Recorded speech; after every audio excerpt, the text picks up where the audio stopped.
দেখা যায় আমাকে স্পষ্ট। আসসালামু আলাইকুম, আশা করি তোমরা সকলেই ভালো আছো। আজকে আমরা উদ্ভিদ বিজ্ঞানের চতুর্থ অধ্যায় হতে ম্যালেরিয়া অংশটা দেখব। ম্যালেরিয়া অংশটা খুবই ইম্পর্ট্যান্ট এবং ম্যালেরিয়া অংশটাও তোমাদের একটা ধারাবাহিক ক্লাসের প্রয়োজন।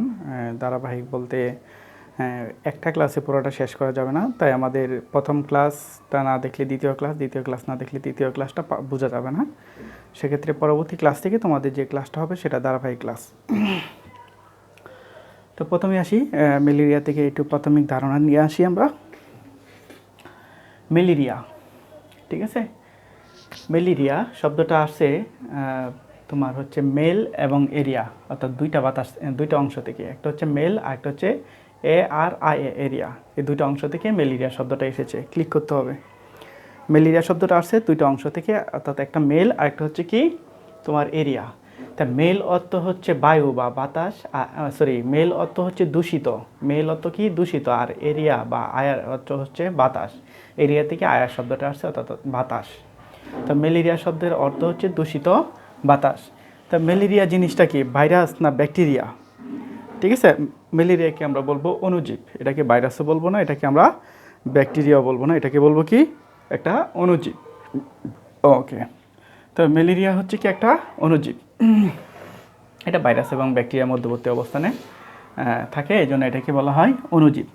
তো ম্যালেরিয়া শব্দটা অর্থ হচ্ছে দূষিত বায়ু বা দূষিত বাতাস। তো এই ম্যালেরিয়া শব্দটা সর্বপ্রথম বিজ্ঞানী টর্টি, বিজ্ঞানীর নাম কি হচ্ছে, বিজ্ঞানীর নাম হচ্ছে টর্টি। 1753 সালে দূষিত মানে হচ্ছে সর্বপ্রথম বিজ্ঞানী টর্টি কত সালে, 1753 সালে ম্যালেরিয়া শব্দটা ব্যবহার করেন। অর্থাৎ সর্বপ্রথম যিনি ব্যবহার করছেন তার নাম কি, বিজ্ঞানী টর্টি। আর তিনি কত সালে, 1753 সালে তিনি ম্যালেরিয়া শব্দটা সর্বপ্রথম ব্যবহার করেন। এই 1753 সালটা ইম্পর্টেন্ট। এই সালটার সাথে তোমাদের আরেকটা সালের খুব ভালো সম্পর্ক আছে, সেটা হচ্ছে বিজ্ঞানী ক্যারোলাস লিনিয়াস এই 1753 সালে কী করছেন, দ্বিপদ নামকরণ করেন। অর্থাৎ এই 1753 সালটা তোমাদের বহুল আলোচিত একটা সাল এবং এটা তোমাদের মনে রাখতে হবে। 1753 সালে কী করেন, বিজ্ঞানী ক্যারোলাস লিনিয়াস দ্বিপদ নামকরণ করেন সর্বপ্রথম। তো ম্যালেরিয়া শব্দটা আসছে কোথায় থেকে, দূষিত বায়ু থেকে, অর্থাৎ দূষিত বাতাস বা দূষিত বায়ু থেকে ম্যালেরিয়া শব্দটা এসেছে। ধারণা করা হয় যে ধারণা করা হতো তখন যে দূষিত বায়ুর কারণে, অর্থাৎ দূষিত বাতাসের কারণে ম্যালেরিয়া রোগটা হয়। অর্থাৎ বায়ুমণ্ডলে যখন দূষিত পদার্থের পরিমাণ বেড়ে যায়, তখন এই দূষিত বাতাস যখন মানুষ গ্রহণ করে তখন গিয়ে কী হয়, এই ম্যালেরিয়া হয়, অর্থাৎ ম্যালেরিয়া জ্বর হয়। এক ধরনের জ্বর হতো, সেই জ্বরটা ধরা হতো যে দূষিত বাতাসের কারণে হতো। তার প্রায় 100 বছর পরে, প্রায় 100 বছর আমরা বলতে পারি, প্রায় 100 বছর, এই 100 বছর পরে অর্থাৎ 1880 সালে, প্রায় কত 100 বছর পর অর্থাৎ 1880 সালে বিজ্ঞানী চার্লিস লেভারন, বিজ্ঞানীর নাম কি, চার্লিস লেভারন। এই চার্লিস লেভারন 1880 সালে ম্যালেরিয়া আক্রান্ত রোগীর লোহিত রক্ত থেকে সর্বপ্রথম ম্যালেরিয়া জীবাণুটা আবিষ্কার করেন। অর্থাৎ ম্যালেরিয়া রোগীর লোহিত রক্তনিকা থেকে কি করেন, ম্যালেরিয়া জীবাণুটা আবিষ্কার করেন। বিজ্ঞানীর নাম কি, বিজ্ঞানীর নাম হচ্ছে চার্লিস লেভারন। এখানে সালটা তেমন ইম্পর্টেন্ট না, তবে নামটা ইম্পর্টেন্ট, চার্লিস লেভারন। তিনি কি করছেন, ম্যালেরিয়া আক্রান্ত রোগীর রক্ত থেকে, ম্যালেরিয়া আক্রান্ত রোগীর রক্তের লোহিত রক্তকণিকা থেকে ম্যালেরিয়া জীবাণুটা আবিষ্কার করেন। এই জন্য তাকে অবশ্যই নোবেল পুরস্কার দেওয়া হয়। কত সালে, 1960 সালে তাকে নোবেল পুরস্কার দেওয়া হয়। তার এই আবিষ্কারের জন্য 1960 সালে তাকে নোবেল পুরস্কার দেওয়া হয়। কারণ একসময় ম্যালেরিয়া দিয়ে প্রচুর সারা বিশ্বব্যাপী অনেক লোক মারা গেছিল, কিন্তু এই রোগটার কারণটা কি জানা যেত না, এবং তখন ধারণা করা হতো যে দূষিত বায়ুর কারণে আসলে এই মানুষগুলো মারা যাচ্ছে। কিন্তু তার প্রায় 100 বছর পরে এটা আবিষ্কার করেন চার্লিস লেভারন যে না, আসলে এটা দূষিত বায়ু না, এটা কি, এটা হচ্ছে লোহিত রক্তকণিকায় ম্যালেরিয়া জীবাণুর আক্রমণে লোহিত রক্তকণিকা ভেঙে যায়, ফলে কি হয়, মানুষ মারা যায়। অর্থাৎ তিনি প্রথম আবিষ্কার করেন লোহিত রক্তকণিকা থেকে ম্যালেরিয়া জীবাণুটা আলাদা করেন এবং অর্থাৎ আমরা বলতে পারি পৃথক করেন, অর্থাৎ তিনি আবিষ্কার করেন। এজন্য তাকে 1960 সালে নোবেল পুরস্কার দেওয়া হয়। তাহলে আমি এটা দেখাচ্ছি এই কারণেই তোমাদের এমসিকিউটা যাতে ক্লিয়ার হয়ে যায়। তোমাদের এই অধ্যায়টা আমি যথেষ্ট পরিমাণ চেষ্টা করছি যে এমসিকিউটা ক্লিয়ার করার জন্য। ওদের থেকে অ্যাডমিশন টেস্টেও এমসিকিউ আসে, শুধু তোমাদের পরীক্ষার জন্যই না, বোর্ড পরীক্ষার জন্যই না, অ্যাডমিশন টেস্টের জন্য এটা আমাদের জন্য খুবই গুরুত্বপূর্ণ। তার তার আরও কিছুদিন পর, অর্থাৎ 1897 সালে, কত সালে? 1897 সালে ভারতে কর্মরত, তখন আসলে ভারতবর্ষটা তোমাদের হচ্ছে কি বলবো আমরা, ব্রিটিশদের কলোনি ছিল, অর্থাৎ ব্রিটিশদের দখলে ছিল ভারতবর্ষ। পুরো ভারতবর্ষটা আমরা বলতে পারি ব্রিটিশের দখলে ছিল। তখন ব্রিটিশের কিছু সেনাবাহিনী ভারতবর্ষ দখল রাখার জন্য সারা ভারতবর্ষে ছড়ানো ছিটানো ছিল কিছু ব্রিটিশ সেনাবাহিনী। এই ব্রিটিশ সেনাবাহিনী যখন ভারতবর্ষে ছিল তখন অনেক সেনাবাহিনী, মানে অর্থাৎ ব্রিটিশ সেনাবাহিনী মারা যায় ম্যালেরিয়া আক্রান্ত হয়ে। তখন এই ম্যালেরিয়া রোগটা আক্রান্ত হয়ে মারা যাচ্ছে। কেন মারা যাচ্ছে বা কেন ম্যালেরিয়ার প্রাদুর্ভাবটা এই ভারতবর্ষে বেশি ছিল তখন, এটা নিয়ে গবেষণা করেন বিজ্ঞানী স্যার রোনাল্ড রস। তিনি আসলে চিকিৎসক ছিলেন। স্যার রোনাল্ড রস তিনি ছিলেন কি একজন চিকিৎসক।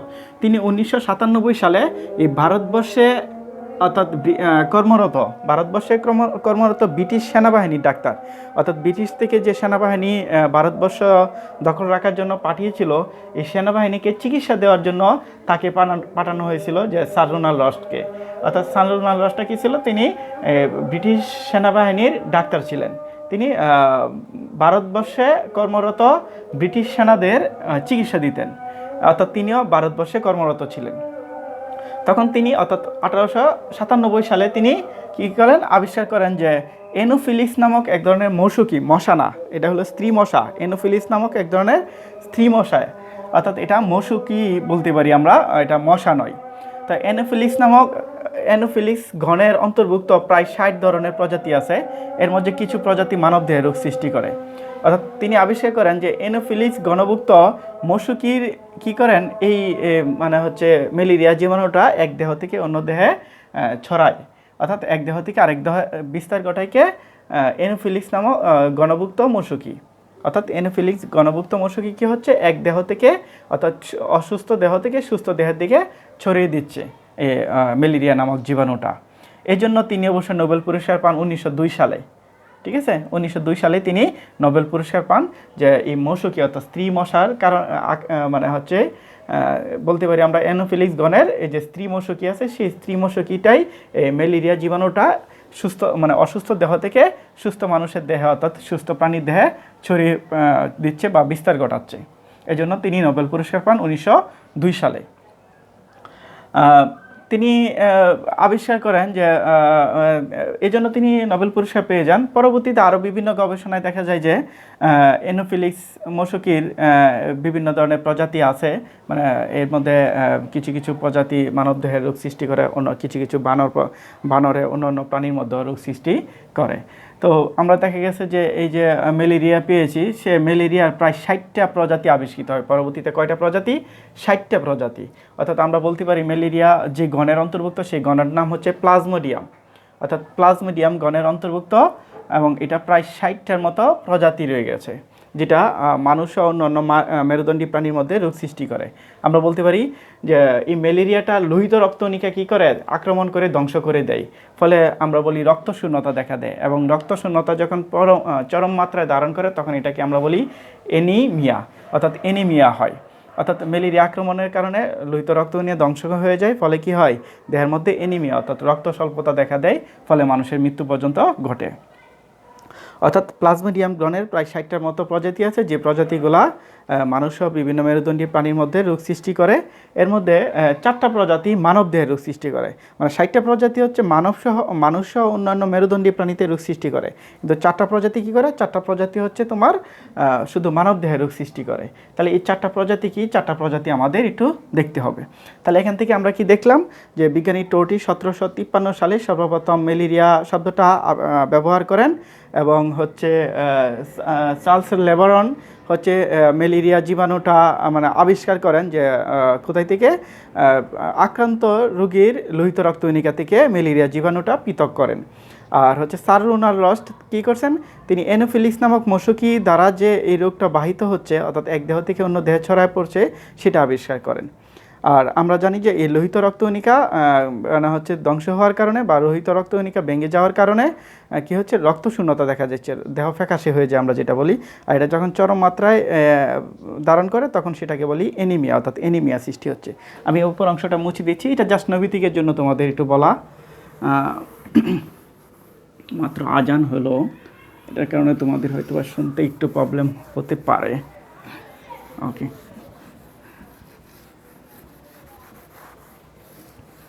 ওটা ক্লিয়ার হচ্ছে না। ওকে, আমি এই অংশটা মুছে দিলাম, এটা জাস্ট এমসিকিউর জন্য আমরা একটু দেখলাম, এটা থেকে রিটেন হওয়ার কোনো সুযোগ নেই। তবে এখন আমি যে অংশটা দেখবো এটা এমসিকিউ প্লাস রিটেনের জন্য খুবই ইম্পর্টেন্ট। এটা প্রায় সময় 2 নাম্বার বা 3 নাম্বারের জন্য আসে রিটেনে, এবং এমসিকিউ যদি বলা হয় যে অধ্যায় থেকে একটা এমসিকিউ করবে তাহলে এখান থেকে করার সুযোগ আছে, ঠিক আছে। অর্থাৎ এই টপিক্সটা খুবই ইম্পর্টেন্ট, তোমরা এই জিনিসটি একটু খেয়াল করবা। তাহলে আমরা বলছিলাম যে প্লাজমোডিয়াম গণের প্রায় 60টা প্রজাতি মানবসহ বিভিন্ন মেরুদণ্ডে প্রাণীর মধ্যে রোগ সৃষ্টি করে। এর মধ্যে 4টা প্রজাতি মানব দেহের রোগ সৃষ্টি করে। তাহলে এই 4টা প্রজাতি কী কী? একটা হচ্ছে প্লাজমোডিয়াম ভাইভ্যাক্স, একটার নাম কি প্লাজমোডিয়াম ভাইভ্যাক্স, আর একটা হচ্ছে প্লাজমোডিয়াম, আমি ডট ডট দিয়ে গেছি মানে একই নাম হবে, প্লাজমোডিয়াম ম্যালেরিয়া, প্লাজমোডিয়াম ওভেলি, প্লাজমোডিয়াম ফেলসিপারাম। অর্থাৎ এই 4টা প্রজাতি কী করে? মানব দেহে রোগ সৃষ্টি করে। 60টার মধ্যে এই 4টা প্রজাতি কী করে? মানবদেহে রোগ সৃষ্টি করে। বাংলাদেশে ওই 4টা প্রজাতি পাওয়া যায়, 4টা প্রজাতি মানবদেহে রোগ সৃষ্টি করতেছে। তো আমরা এখান থেকে একটু নৈমিত্তিকগুলো একটু দেখব। আমি তোমাদের নৈমিত্তিকের জন্য একটা শীট দিয়ে দিব, শর্টকাট একটা শীট দিয়ে দিব। এই শীটটা পড়লে তোমাদের নৈমিত্তিকটা আরও ক্লিয়ার হয়ে যাবে। যারা পড়াশোনা শুধু পাস করার জন্য না, অ্যাডমিশন টেস্ট বা ভালো রেজাল্টের জন্য করো, আশা করি আমার ক্লাসগুলো ফলো করলে তোমাদের অ্যাডমিশন টেস্টে গিয়ে আর এত কষ্ট করতে হবে না, এবং অ্যাডমিশন টেস্টের পড়া মোটামুটি ক্লাসিক কভার হয়ে যাবে তোমাদের। তো এই প্লাজমোডিয়াম ভাইভ্যাক্স আমরা গণের নাম পড়ে ফেললাম। আসতে পারে যে এদের সুপ্তিকাল, যে কোনটার সুপ্তিকাল কতদিন, কোনটার সুপ্তিকাল, আমি লিখতেছি এখানে সুপ্তিকাল, সুপ্তিকাল, সুপ্তিকাল, ঠিক আছে। সুপ্তিকাল মানে হচ্ছে কতদিন পর্যন্ত এই প্লাজমোডিয়াম ম্যালেরিয়াটা মানবদেহে লুকিয়ে থাকতে পারে। অর্থাৎ আমরা ম্যালেরিয়া আক্রান্ত কোনো মশকি দ্বারা কামড় খাওয়ার পর, অর্থাৎ দংশন হওয়ার পর কতদিন পর এই রোগটা মানবদেহে দেখা যাবে, কতদিন পর কি হবে মানবদেহে এই রোগটা দেখা যাবে। ওকে, তো এই সুপ্তিকালটা আমাদের খুবই ইম্পর্টেন্ট। এই সুপ্তিকাল থেকে এমসিকিউ আসে। যদি বলি যে এই অধ্যায় থেকে একটা এমসিকিউ আসবে তাহলে আমি বলে দিব যে এই এখান থেকে আসবে, ঠিক আছে। পুরো অধ্যায়ের মধ্যে এটা বেশি ইম্পর্টেন্ট। তাহলে সুপ্তিকাল, তো এখন আমরা দেখি প্রথমে আসি প্লাজমোডিয়াম ভাইভ্যাক্স। এই প্লাজমোডিয়াম ভাইভ্যাক্সের সুপ্তিকাল কত? 12 থেকে 20 দিন। কয়তে? 12 থেকে 20 দিন। দেখো নামটা আমি মনে রাখি এভাবে, ভাইভ্যাক্স, ভাইবের প্রথম অক্ষরটা ভ, ঠিক আছে, অথবা ভ আমরা যেটা বলতে পারি। ভাইভ্যাক্সের প্রথম অক্ষরটা কি? ভ। 12 প্রথম অক্ষরটাও ভ, 20 প্রথম অক্ষরটাও ভ, ঠিক আছে। এভাবে আমি মনে রাখি যে প্লাজমোডিয়াম ভাইভ্যাক্স এর সুপ্তিকাল কতদিন? 12 থেকে 20 দিন। অর্থাৎ প্লাজমোডিয়াম ভাইভ্যাক্স যদি কোনো মশকি বহন করে, অর্থাৎ এনোফিলিস মশকি কোনো প্লাজমোডিয়াম ভাইভ্যাক্স আক্রান্ত মানুষ অথবা বানরের শরীর থেকে কামড় দিয়ে এসে রক্ত গ্রহণ করে এসে সেটা যদি তোমাকে কামড় দেয়, অর্থাৎ তোমার দেহে কামড় দেওয়ার সময় তোমার ওর লালা গ্রন্থি থেকে লালা রস যখন তোমার রক্তে লেগে যাবে, তখন এর 12 থেকে 20 দিন পর এই রোগটা, অর্থাৎ ম্যালেরিয়া জীবাণুটা আক্রান্ত যে হয়েছে, অর্থাৎ জ্বর তোমার শরীরে আসবে, তার আগ পর্যন্ত তুমি বুঝতে পারবে না। অর্থাৎ এতদিন কি হবে? এতদিন তোমার দেহের মধ্যে রোগ মানে হচ্ছে জীবাণুর সংখ্যা বৃদ্ধি করবে, কিন্তু তোমার দেহে কোনো রোগ লক্ষণ প্রকাশ হবে না। রোগ লক্ষণ প্রকাশ হবে কতদিন পর? 12 থেকে 20 দিন পর। অর্থাৎ প্লাজমোডিয়াম ভাইভ্যাক্স মানে গণের অন্তর্ভুক্ত, অর্থাৎ প্লাজমোডিয়াম গণের অন্তর্ভুক্ত এই ভাইভ্যাক্স প্রজাতি, অর্থাৎ প্লাজমোডিয়াম ভাইভ্যাক্স প্রজাতির ম্যালেরিয়া কী করে আক্রমণের কারণে 12 থেকে 20 দিন পর, অর্থাৎ 12 থেকে 20 দিন পর তোমার শরীরে রোগ দেখা দিবে, মানে রোগ লক্ষণ দেখা দিবে। আর এটার একটা স্পেশাল বৈশিষ্ট্য হচ্ছে এটা প্রায় 24 ঘন্টা পর পর জ্বর হয়। যেমন আজকে জ্বর আসলো সকালবেলা, সারাদিন আর জ্বর নেই, ঠিক আছে, তুমি একটা নাপা বা প্যারাসিটামল খেয়ে ফেলছো, তোমার আর সারাদিন কোনো জ্বর নেই। জ্বর আসবে কতদিন পর? আবার 48 ঘন্টা, মানে হচ্ছে পরের দিন, আবার একদিন পর পর, মানে আবার দেখবা যে আগামীকাল সকালে অথবা সন্ধ্যার সময়, আজকে সন্ধ্যায় জ্বর একটু দেখা গেল, তুমি প্যারাসিটামল খেলে আর কোনো জ্বর নাই, কালকে সারাদিন গেল জ্বর নাই, আবার পরের দিন অর্থাৎ সন্ধ্যার সময় গিয়ে দেখবে আবার জ্বর জ্বর লাগতেছে বা শরীরে জ্বর আসে। তাহলে প্লাজমোডিয়াম ভাইরাস দ্বারা এর শক্তিকাল হচ্ছে কতদিন?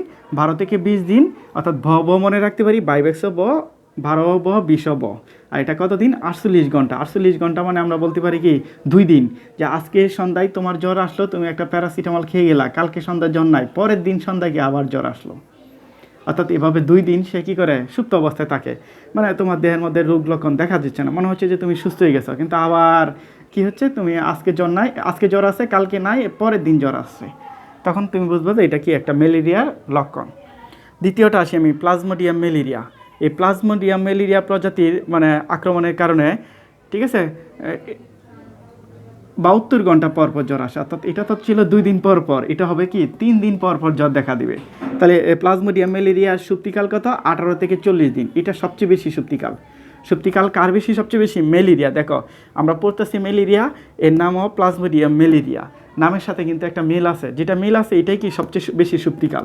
সুপ্তিকাল কি সবচেয়ে বেশি, অর্থাৎ 18 থেকে 40 দিন, এই সুপ্তিকাল হচ্ছে সবচেয়ে বেশি। কতদিন? 18 থেকে 40 দিন। দেখো সুপ্তিকাল যদি খুব কম হয় তাহলে একটা সুবিধা হচ্ছে কি, তুমি আক্রান্ত হওয়ার সাথে সাথেই ডাক্তারের পরামর্শ নিতে পারতেছো এবং তুমি ট্রিটমেন্ট নিয়ে, চিকিৎসা নিয়ে সুস্থ হয়ে যেতে পারো।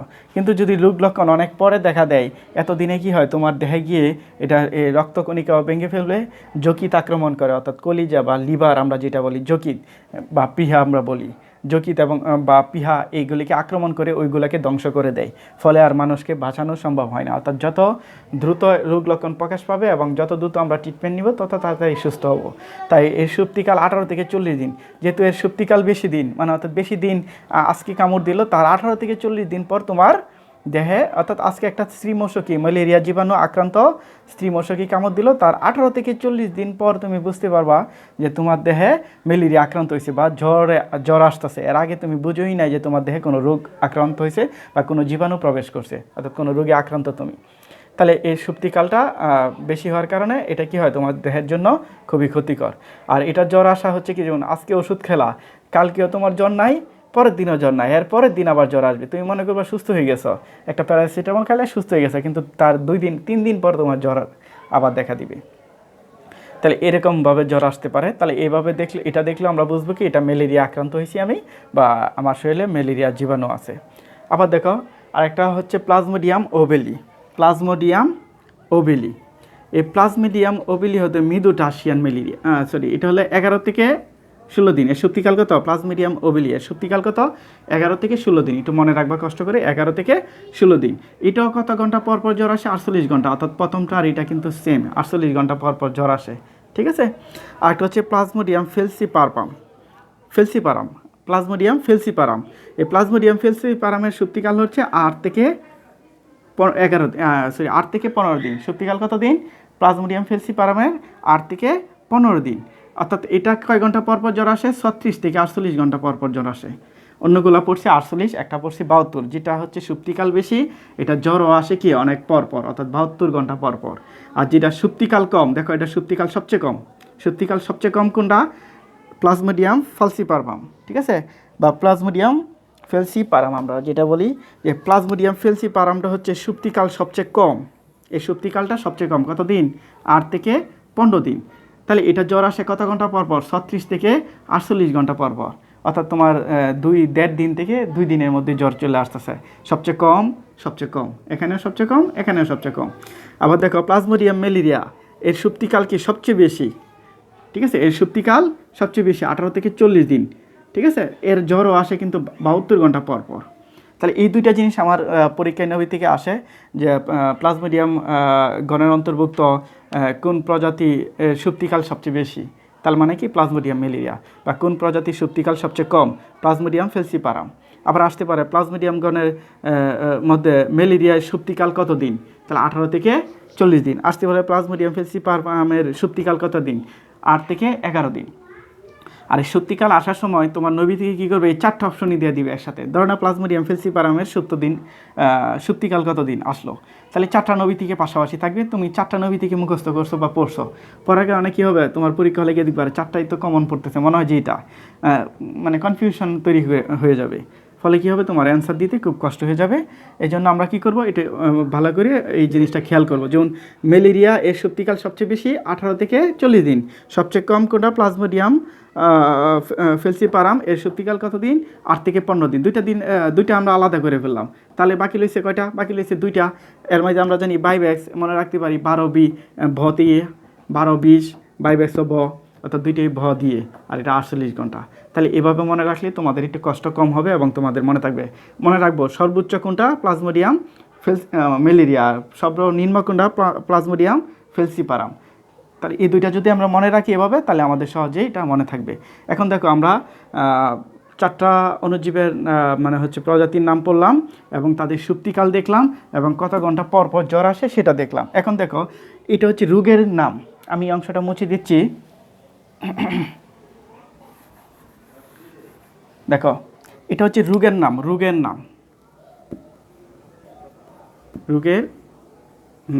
ঠিক আছে। জীবাণু, প্লাজমোডিয়াম ম্যালেরিয়া কি জীবাণু, প্লাজমোডিয়াম ভাইরাস কি জীবাণু। তাহলে এই জীবাণু আক্রমণে কোন রোগটা হয়, যে রোগটা হয় সেটার নাম হচ্ছে ভিনাইল টার্সিয়ান। ম্যালেরিয়া একটা কমন নাম, সব জায়গায় ম্যালেরিয়া থাকবে, ঠিক আছে। তাহলে ভিনাইল টার্সিয়ান, দেখো এটার নামের ক্ষেত্রে আমি মনে রাখতে পারি ভাইব্যাক্সের প্রথম অক্ষর বি, এটারও প্রথম অক্ষর কি বি, অর্থাৎ ভাইব্যাক্স হচ্ছে ভিনাইল, তাহলে ভিনাইল টার্সিয়ান, ঠিক আছে, ভিনাইল টার্সিয়ান। তাহলে ভাইব্যাক্সের সাথে নামের সাথে খুব মিলে যায়, আমি এভাবে মনে রাখি, না হয় ভুল হয়ে যাবে এবং পরীক্ষা হলে এই অপশন 4টাই দেওয়া থাকবে, তখন আমাদের আসলে সব অপশন কাছাকাছি হওয়ার কারণে মনে থাকবে না, বা সব অপশনই আমাদের মুখস্থ থাকার কারণে কোনটা সঠিক সেটা বোঝা যাবে না, নরায়ণ। তাহলে ভাইব্যাক্স কি ভিনাইল, ঠিক আছে। তাহলে ভাইব্যাক্স প্লাজমোডিয়াম ভাইব্যাক্স এটা কি জীবাণুর নাম, এটা কি জীবাণুর নাম, জীবাণুর নাম। তাহলে জীবাণুর নাম কি প্লাজমোডিয়াম ভাইরাস, আর রোগের নাম কি, যে রোগ হবে সেই রোগটা হচ্ছে ভিনাইল টার্সিয়ান ম্যালেরিয়া। আবার দেখো প্লাজমোডিয়াম ম্যালেরিয়া এর জীবাণুর নাম কি, এর রোগের নাম কি, রোগের নাম হচ্ছে কোয়াটান। আমরা দেখো ফাইনাল খেলি, তার আগে কি সেমিফাইনাল, এরপরে কি আগে কি কোয়ার্টার ফাইনাল। আমি মনে রাখি এটা কোয়ার্টার, মৃত্যুর আগে যেটা হয়, মানে মৃত্যু ঠিক না, ফাইনালটা হচ্ছে মৃত্যু, এর আগে হলে সেমিফাইনাল, এর আগেটা যেটা হয় কোয়ার্টার ফাইনাল। তাহলে আমি কোয়ার্টার দিয়ে মনে রাখি কোয়াটান, ঠিক আছে, কোয়াটান দিয়ে কোয়ার্টার মনে রাখি যে এটা ফাইনালের আগে, অর্থাৎ মৃত্যুর আগে হয়। অর্থাৎ 18 থেকে 40 দিন যখন তোমার দেহে সুপ্ত অবস্থায় থাকবে, তখন মৃত্যুটা এমনিতেই অনেকটাই কী হয়ে যায়, মানে নিশ্চিত হয়ে যায় যে না এই রোগে আক্রান্ত, মানে এটা দিয়ে আক্রান্ত হলে মানুষের মৃত্যুটা অনেকটা অনিবার্য হয়ে যায়। তাহলে দেখো প্লাজমোডিয়াম ম্যালেরিয়া জীবাণুর নাম কি, প্লাজমোডিয়াম ম্যালেরিয়া, রোগের নাম কি কোয়াটান ম্যালেরিয়া। ম্যালেরিয়াটা এখানে আসবে, এখানে টার্সিয়ান আসবে না, ম্যালেরিয়া অর্থাৎ কোয়াটান ম্যালেরিয়া। একইভাবে প্লাজমোডিয়াম ওবেলি জীবাণুর নাম, এর রোগের নাম কি মৃদু টার্সিয়ান ম্যালেরিয়া। মৃদু টার্সিয়ান, দেখো টার্সিয়ান আগে ব্যবহার করছি, এখানেও ব্যবহার করছে, তো সহজ হয়ে যাবে, মৃদু টার্সিয়ান ম্যালেরিয়াই থাকবে। আবার দেখো প্লাজমোডিয়াম ফেলসিপারাম, এটা কি তোমার হচ্ছে রোগের নাম, জীবাণুর নাম। তাহলে এই রোগের নাম কি ম্যালিগন্যান্ট টার্সিয়ান। দেখো টার্সিয়ান কিন্তু আমরা 3বার ব্যবহার করছি, তাহলে এটা কি হয়েছে ম্যালিগন্যান্ট টার্সিয়ান ম্যালেরিয়া। তাহলে আমরা এভাবে মনে রাখবো যে রোগের জীবাণুর নামগুলো মনে রাখবো, তারপর হচ্ছে রোগের নাম মনে রাখবো, আমাদের সুপ্তিকাল মনে রাখতে হবে এবং কত ঘন্টা পর পর জ্বর আসে। এই 1টা নৈবিতিক, 2টা নৈবিতিক, 3টা নৈবিতিক, এই 4টা নৈবিতিক, এই 4টা নৈবিতিকই ঘুরে ফিরে যে কোনোভাবে আসতে পারে, অর্থাৎ তোমার এই 4টা অপশনই থাকবে। অপশন যখন আসবে, যখন প্লাজমোডিয়াম ম্যালেরিয়ায় সুপ্তিকাল কত দিন, তখন এই 4টা অপশনই থাকবে। তুমি তো পড়বা 11 থেকে 16 এটাও মুখস্থ, 18 থেকে 20, 40 এটাও মুখস্থ, 12 থেকে 20 মুখস্থ, তখন তোমার কনফিউজ হয়ে যাবে যে আসলে কোনটা অ্যান্সার, ঠিক আছে। তাহলে এই অংশটা দেখলে যে এর সুপ্তিকাল কত দিন এবং কোনটা কত দিন পর পর জ্বর আসে এবং কোন জীবাণুর দ্বারা আক্রান্ত হলে কোন রোগ হয়, ঠিক আছে। আমরা সব বলি ম্যালেরিয়া, এটাও ম্যালেরিয়া রোগ, এটাও ম্যালেরিয়া, এটাও ম্যালেরিয়া, এটাও ম্যালেরিয়া, কিন্তু এই 4টা ভ্যারাইটি অর্থাৎ 4 ধরনের রোগে কী হয়, মানবদেহ হয়, অর্থাৎ ম্যালেরিয়া রোগটা 4 ধরনের মানবদেহ যেগুলি হয়, একটা হলো ভিনাইল টার্সিয়ান, একটা হলো কোয়াটান, একটা মৃদু টার্সিয়ান, একটা হলো ম্যালিগন্যান্ট টার্সিয়ান। এই 4 ধরনের ভ্যারাইটি, অর্থাৎ ম্যালেরিয়া জীবাণুর বা ম্যালেরিয়া জ্বরে এই 4 ধরনের ভ্যারাইটি আছে মানবদেহে, এই 4 ধরনের ভ্যারাইটি দেখা দেয়, ঠিক আছে, দেখা যায়। তো আমরা আসি ম্যালেরিয়া রোগের লক্ষণ, ক্লিক করতে হবে ক্লিয়ার হওয়ার জন্য। ওকে, ম্যালেরিয়া রোগের লক্ষণ কী লক্ষণ অলরেডি আমরা দেখে ফেলছি যে 48 ঘন্টা বা 72 ঘন্টা পর পর জ্বর আসলে কী বলি আমরা, এটা ম্যালেরিয়া লক্ষণ। তারপরে আরও কিছু স্পেসিফিক লক্ষণ আছে, আমরা লক্ষণগুলো একটু খেয়াল করি। দেখো এখানে বলা হয়েছে ম্যালেরিয়া রোগের লক্ষণ। প্রথম হচ্ছে জ্বর আসে খুব বেশি, অর্থাৎ 104 থেকে 106 ফারেনহাইট। এটা আমরা অনেক সময় ভুল করি, সেলসিয়াস স্কেল দিয়ে দেই, সেলসিয়াস স্কেল দিয়ে দিই, নট, এটা কিন্তু কারেক্ট না, সেলসিয়াস স্কেল দিলে ভুল। ঠিক আছে, এরকম তোমাদের হয় তা না আমারও হয়। যেমন জ্বর আসলে আমি একটা ব্যাংকের পরীক্ষায় দিতে গিয়ে এরকম হয়ে গেছিলো যে আসছে সেলসিয়াস, প্রথমটাই দেওয়া আছে যে আমরা শরীরের তাপমাত্রা মাপি, মানে বলা হয়েছে যে স্বাভাবিক দেহের তাপমাত্রা কত ডিগ্রি, সাধারণত 98 ডিগ্রি ফারেনহাইট স্বাভাবিক দেহের তাপমাত্রা। ঠিক আছে, 98 ডিগ্রি ফারেনহাইট। তো আমি জানি ফারেনহাইট স্কেলে হলো 98 ডিগ্রি। আমি প্রথমে যখন 98 দেখছি, আসলে পাশে সেলসিয়াস স্কেল ছিল না, বা সেলসিয়াস স্কেল আছে কিনা আমি সেটা দেখি নাই, দিয়ে আমি কী করছি, মানে দাগায় ফেললাম। তারপরে দেখি যে আসলে ভুল হয়ে গেছে, 98 আরও পরেও আছে, অর্থাৎ স্বাভাবিক দেহের তাপমাত্রা 98 আরও পরে আছে, তখন দেওয়া ফারেনহাইট। তো এটা অনেক সময় এটা খেয়াল করি না, আমরা খেয়াল করতে হবে যে জ্বরটা কী দিয়ে মাপি, ফারেনহাইট স্কেলে। তাহলে প্রথমে আসি আমরা 104 থেকে 106 ডিগ্রি ফারেনহাইট জ্বর হইতে পারে, এবং 2 থেকে 3 দিন পর পর জ্বর হইতে পারে। আমরা দেখছি 2 থেকে 3 দিন পর পর জ্বর আসবে, যে আজকে সন্ধ্যায় আসলো, একটা প্যারাসিটামল খেলে আর 2 দিন জ্বর নাই, আবার আসলো জ্বর, এরকম হতে পারে। অর্থাৎ এরকম জ্বর তোমার দেহে প্রায় 6 মাস থাকতে পারে, বা তার চেয়েও বেশি সময় এই জ্বরটা থাকতে পারে দেহের মধ্যে। তারপরে আমরা যদি দেখি জ্বর ঘাম দিয়ে জ্বর ছাড়ে, মানে জ্বর ছাড়ার সময় তুমি একটা প্যারাসিটামল খেলা, শরীরটা ঘেমে যাবে, ঘেমে গিয়ে জ্বর ছেড়ে দিবে। ঠিক আছে, মানে 5-6 ঘন্টা পর পর মানে এরকম হয় যে ঘাম দিয়ে জ্বরটা ছেড়ে দেয়। এই রোগ হলে সাধারণত রাতে ঘুমানো যায় না, মাংসপেশির মধ্যে ব্যথা হয়, মাথা ব্যথা হয়, বমি বমি ভাব লাগে, ক্ষুধা মন্দা লাগে, অর্থাৎ ক্ষুধা লাগে না, খাবারে অরুচি জাগে, জিহ্বায় পানি মনে হবে, তিতা তিতা লাগবে, এরকমই। আর এটাও সাধারণ জ্বরেরও একটা লক্ষণ, সাধারণ জ্বর হলেও এরকমই হয়, ঠান্ডা কাশিজনিত জ্বর হলেও। যকৃৎ, আসলে জ্বর কোনো রোগ না, জ্বর হচ্ছে সকল মানে বিভিন্ন রোগের, আমরা বলতে পারি এটা হচ্ছে একটা বহিঃপ্রকাশ, সিমটম। ঠিক আছে, অর্থাৎ এটা একটা লক্ষণ, জ্বর হচ্ছে যে কোনো রোগের লক্ষণ, এটা নিজে কোনো রোগ না। যকৃৎ এবং পিহা এগুলি কী হয়, আকারে বড় হয়ে যায়, ফলে তুমি মনে করো যে নামাজ পড়তে গেলা, বুকের মধ্যে চাপ লাগবে, মনে হবে যে আসলে ভিতর কী হয় যে যকৃৎ এবং পিহাটা বড় হয়ে যাওয়ার কারণে সেখানে চাপ লাগতেছে, অর্থাৎ যকৃৎ এবং পিহা কি আকারে বড় হয়ে যায়। সাধারণত যে আমরা এক্স রে দিয়েও কিন্তু বুঝতে পারি যে আমাদের যকৃতে কোনো প্রবলেম হচ্ছে কি না, তাহলে স্বাভাবিক আকার থেকে বড় হয়ে গেলে আমরা বুঝি যে এখানে কোনো প্রবলেম হতে পারে। জন্ডিস হলো, এই যে আমরা জন্ডিস যেটা বলি, হেপাটাইটিস বি, এটার কারণেও কী হতে পারে, যকৃৎ বড় হয়ে যেতে পারে আকারে।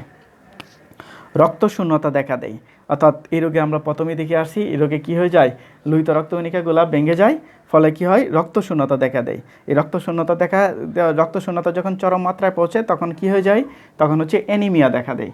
ঠিক আছে, অর্থাৎ অনেক সময় এই অ্যানিমিয়ার কারণে কী হয়, মানুষের মৃত্যু পর্যন্ত ঘটতে পারে। এখন আমরা যেটা দেখব সেটা হচ্ছে, এই অংশটা আমি মুছে দিচ্ছি।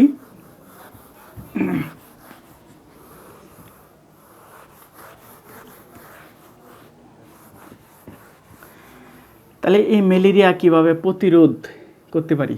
প্রতিকার আর প্রতিরোধ দুইটা জিনিসের মধ্যে একটা ভালো পার্থক্য আছে। প্রতিকার আর একটা হচ্ছে প্রতিরোধ, দুইটার মধ্যে পার্থক্য কি? প্রতিকার করতে হয় কখন, রোগ হয়ে যাওয়ার পর, আর প্রতিরোধ করতে হয় কখন, এটা রোগ হওয়ার আগে। অর্থাৎ আমি আগে প্রতিরোধ গঠন করব, তারপরে কোনো কারণে হয়ে গেলে সেখানে আমরা প্রতিকার করব। প্রতিকার একটাই, ডাক্তারের পরামর্শ নেওয়া, নিয়মিত ওষুধ খাওয়া, রেস্ট নেওয়া। ঠিক আছে, ওকে।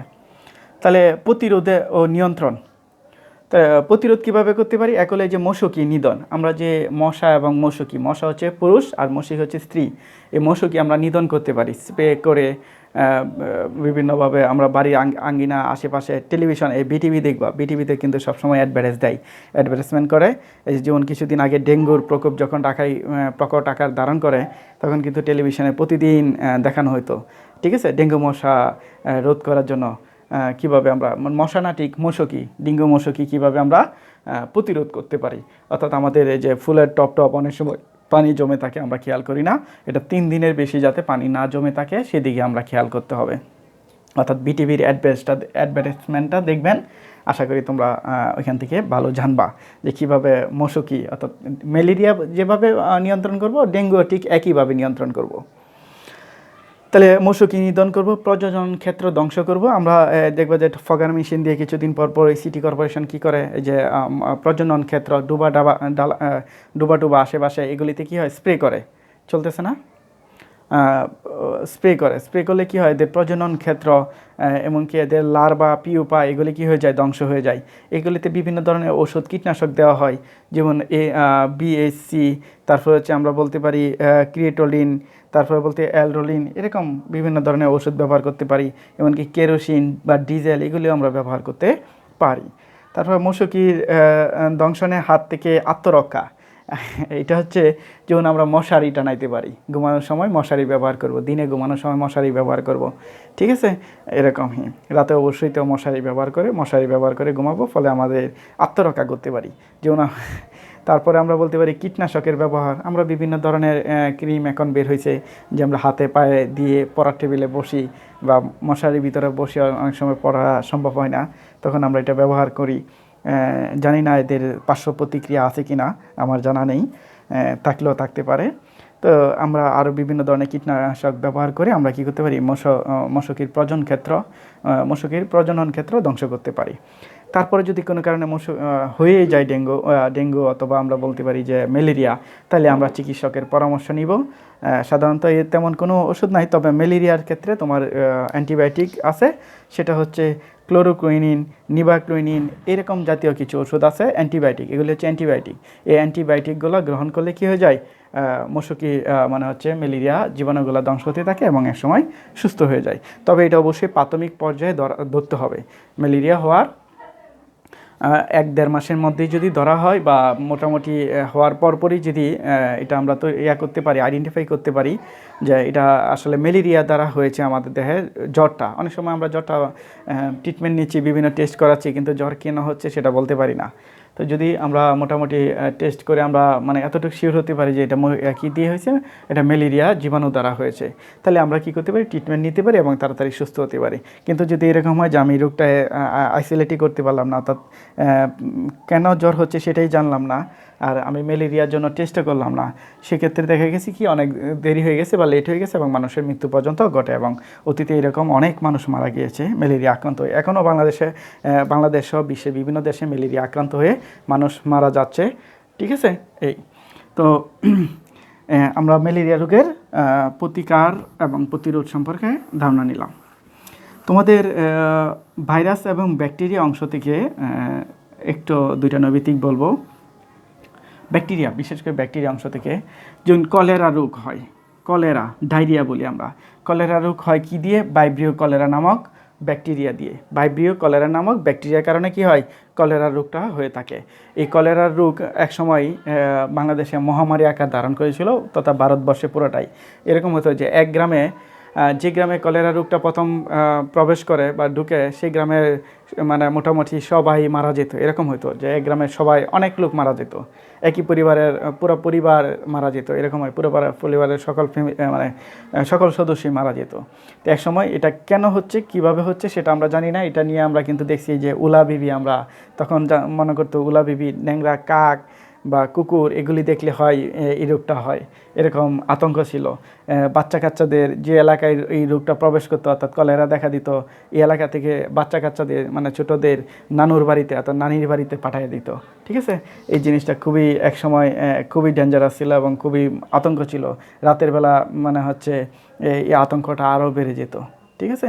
আসলে প্রবলেমটা হয়েছিল যে এই ভাইব্রিও কলেরা নামক ব্যাকটেরিয়া আক্রমণেই মানুষের মৃত্যু ঘটতো। কেন মৃত্যু ঘটতো, এই ভাইব্রিও কলেরা আক্রমণের কারণে প্রচুর পরিমাণ দেহ থেকে মানে পানি বের হয়ে যেত, তরল বের হয়ে যেত, পাতলা পায়খানা হতো। ফলে এই পানি বের হয়ে যাওয়ার কারণে, লবণ বের হয়ে যাওয়ার কারণে ডিহাইড্রেশন করতো এক, আর দ্বিতীয়ত হচ্ছে তোমার এখানে আয়নের অসামঞ্জস্যতা দেখা দিত, ফলে মানুষের মৃত্যু ঘটতো। আমরা এখন এটা স্যালাইন খেলে ভালো হয়ে যাচ্ছে।